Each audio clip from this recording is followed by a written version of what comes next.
ಅಲ್ಲಿ ವರ್ಷದ 365 ದಿನವೂ ಕೂಡ ಗಂಗೆ ನಿರಂತರವಾಗಿ ಹರಿಯುತ್ತಾಳೆ. ಹೀಗಾಗಿ ಆ ಸ್ಥಳವನ್ನ ಅಂತರಗಂಗೆ ಅಂತ ಕೂಡ ಕರೆಯಲಾಗುತ್ತೆ. ಆದರೆ ಈ ವರ್ಷದ ಬಿಸಿಲಿನ ತಾಪಮಾನದಿಂದ ಕೂಡ ಬಿಸಿಲಿನ ತಾಪಮಾನ ಹೆಚ್ಚಾಗಿ ಪ್ರಾಣಿ ಪಕ್ಷಿಗಳು ಆಹಾರ ನೀರಿಲ್ಲದೆ ಪ್ರಾಣವನ್ನು ಕೂಡ ಕಳೆದುಕೊಳ್ತಿವೆ.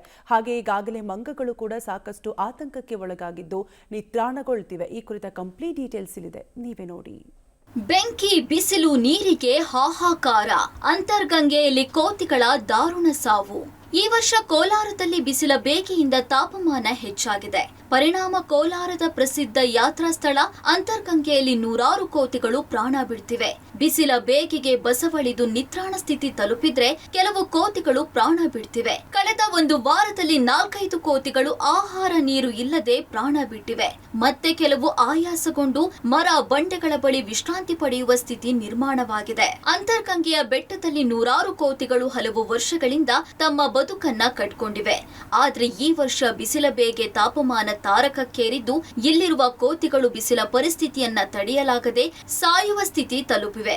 ಇನ್ನು ಈ ಅಂತರ್ಗಂಗೆ ಬೆಟ್ಟದ ಮೇಲೆ ಕಾಶಿ ವಿಶ್ವೇಶ್ವರ ಸ್ವಾಮಿಯೇ ವಾಸಿಸಿದ್ದಾನೆ. ಕಾಶಿಯಿಂದಲೇ ಗಂಗೆ ಇಲ್ಲಿಗೆ ಹರಿದು ಬರ್ತಾಳೆ ಎನ್ನುವ ನಂಬಿಕೆ ಇರುವ ಸ್ಥಳದಲ್ಲಿ ಅಧಿಕಾರಿಗಳ ನಿರ್ಲಕ್ಷ್ಯದಿಂದ ಕೋತಿಗಳು ಸಾಯುವ ಸ್ಥಿತಿಗೆ ಬಂದಿದೆ. ಇನ್ನು ಅರಣ್ಯ ಇಲಾಖೆ, ಮುಜರಾಯಿ ಇಲಾಖೆ, ಪ್ರವಾಸೋದ್ಯಮ ಇಲಾಖೆ ಹಾಗೂ ಕೋಲಾರ ತಾಲೂಕು ಕೊಂಡರಾಜನಹಳ್ಳಿ ಗ್ರಾಮ ಪಂಚಾಯಿತಿಯ ವ್ಯಾಪ್ತಿಗೆ ಬರುವ ಈ ಪ್ರದೇಶದಲ್ಲಿ ಕೋತಿಗಳಿಗೆ ಕನಿಷ್ಠ ನೀರು, ಆಹಾರದ ವ್ಯವಸ್ಥೆ ಮಾಡಿಲ್ಲ ಅನ್ನೋದೇ ದುರ್ದೈವ.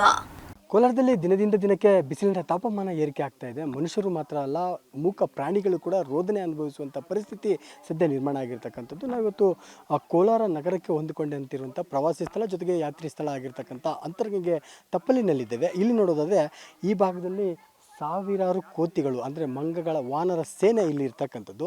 ಈ ವಾನರ ಸೇನೆಗೂ ಕೂಡ ಈ ಬಿಸಿಯ ಹವೆ ಜೊತೆಗೆ ಒಣ ಹವೆ ಜೊತೆಗೆ ಬಿಸಿಲಿನ ಬೇಗೆ ತಟ್ಟಿರ್ತಕ್ಕಂಥದ್ದು.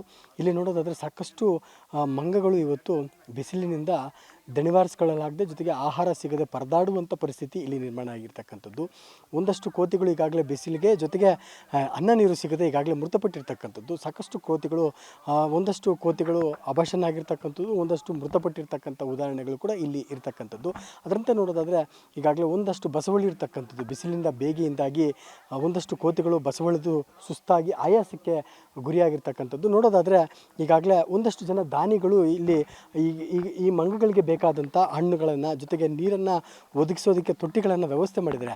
ಆದರೆ ಇವಕ್ಕೆ ಬೇಕಾದಂಥ ನೀರು ಜೊತೆಗೆ ಒಂದಷ್ಟು ಆಹಾರವನ್ನು ಪ್ರತಿನಿತ್ಯ ಒದಗಿಸಿದ್ದೇ ಆದರೆ ಇವುಗಳ ಜೀವ ಕೂಡ ಉಳಿಯುತ್ತೆ ಅನ್ನೋಂಥದ್ದು ಸದ್ಯ ಈ ಭಾಗದ ಜನರ ಮಾತಾಗಿರ್ತಕ್ಕಂಥದ್ದು. ಕೋಲಾರ ನಗರಕ್ಕೆ ಕೂಗಳತೆ ದೂರದಲ್ಲಿರುವ ಅಂತರ್ಗಂಗೆಯಲ್ಲಿ ಸಾವಿರಾರು ಕೋತಿಗಳು, ನವಿಲುಗಳು, ಮೊಲ ಸೇರಿದಂತೆ ಹಲವು ಪ್ರಾಣಿಗಳು ಬೆಟ್ಟದಲ್ಲಿ ವಾಸವಿದೆ. ಪ್ರತಿ ವರ್ಷ ಬೇಸಿಗೆ ಬಂದ್ರೆ ಸಾಕು, ಇಲ್ಲಿರುವ ವಾನರ ಸೈನ್ಯಕ್ಕೆ ನೀರು, ಆಹಾರದ ಸಮಸ್ಯೆ ತಲೆದೋರುತ್ತೆ. ಅರಣ್ಯ ಇಲಾಖೆ ಕಾಡು ಪ್ರಾಣಿಗಳಿಗಾಗಿ ಮಾಡಿದ ಕೋಟ್ಯಾಂತರ ರೂಪಾಯಿ ಯೋಜನೆಗಳು ಮಾತ್ರ ಕೇವಲ ಪುಸ್ತಕದಲ್ಲಿ ಮಾತ್ರ ಇದೆ. ಬದಲಾಗಿ ಇಲ್ಲಿನ ಕೆಲವು ಪ್ರಾಣಿ ಪ್ರಿಯರು ಈ ಕೋತಿಗಳ ಪರಿಸ್ಥಿತಿಯನ್ನ ನೋಡಲಾಗದೆ ಆಗಾಗ ತರಕಾರಿ, ಹಣ್ಣುಗಳನ್ನ ತಂದು ಹಾಕ್ತಾರೆ. ಅದನ್ನ ಹೊರತುಪಡಿಸಿದ್ರೆ ಕೋತಿಗಳಿಗೆ ಹೊಟ್ಟೆಗೆ ತಣ್ಣೀರ್ ಪಟ್ಟೇನೆ ಗತಿ ಎನ್ನುವಂತಾಗ್ತದೆ. ಅರಣ್ಯ ಇಲಾಖೆ ಬೆಟ್ಟದಲ್ಲಿ ಪ್ರಾಣಿ ಪಕ್ಷಿಗಳಿಗೆ ಅನುಕೂಲವಾಗುವ ಮರ ಗಿಡಗಳನ್ನ ಬೆಳೆಸಿಲ್ಲ. ಹಾಗಾಗಿ ಇಲ್ಲಿರುವ ಕೋತಿಗಳನ್ನ ಉಳಿಸೋದಕ್ಕೆ ಕನಿಷ್ಠ ಸಂಬಂಧಪಟ್ಟ ಇಲಾಖೆ ಇಲ್ಲಿನ ಪ್ರಾಣಿ ಪಕ್ಷಿಗಳನ್ನ ಉಳಿಸಬೇಕಿದೆ. ಊಟ ಇಲ್ಲ ಅವಕ್ಕ, ನೀರೇನೋ ಸ್ವಲ್ಪ ಇವಾಗ ಬಿಡ್ತಾ ಇದ್ದಾರೆ, ನೀರೇನೋ ಊಟ ಇಲ್ದಿರ ತುಂಬಾ ಸಮಸ್ಯೆ ನೋಡಿ. ಎಲ್ಲ ಸುಸ್ತಾಗಿ ಮಲಗಿದಾವೆ. ಯಾವ ಊಟ ಇಲ್ದಿರ ಏನೋ ಒಂದ್ 2 ತಿಂಗಳಂಗೆ ಏನೋ ಹಣ್ಣು ಹಂಪ್ಲ ಯಾರೋ ಇರೋರು ತಗೊಬಂದು ಹಾಕಿದ್ರೆ ತುಂಬಾ ಕೋತಿ ಸುಸ್ತಾಗಿ ಮಲ್ಕೊಂಡಿದ್ದಾವೆ ಊಟ ಇಲ್ದಿರ. ಊಟದ್ದೇ ಸಮಸ್ಯೆ ಆಗ್ಬಿಟ್ಟೆ. ಎಲೆ ಕೂಡ ಹಚ್ಚಿಗೆ ಇಲ್ಲ.